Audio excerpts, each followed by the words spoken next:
Here's a diagram that illustrates the mechanism of injury for rear impact trauma or whiplash.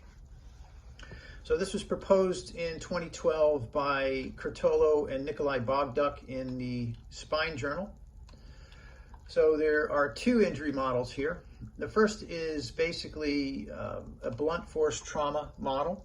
It's called the kinetic model.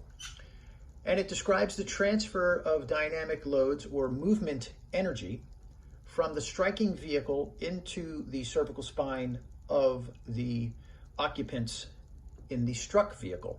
So blunt force trauma, creating tissue damage. The more interesting kinematic model refers to abnormal intervertebral motions and horizontal shear. So let's explain those.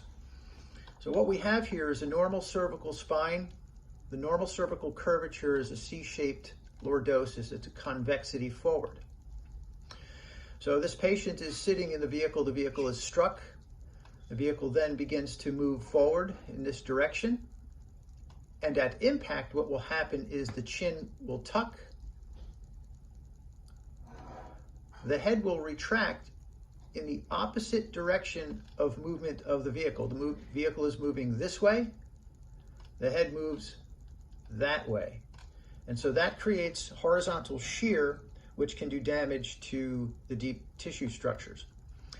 Additionally, what we see is vehicle movement in the forward direction and eventually contact with the patient's base of the cervical spine will be made with the seat back. So the seat back will push that lower part of the cervical spine forward and change the normal cervical curvature from a C-shaped to an S-shaped configuration. So that movement produces abnormal physiologic motions in the cervical spine, which have the potential to overcome tissue tensile strength of the facet capsular ligaments, intervertebral discs, and deep multifidus muscle groups.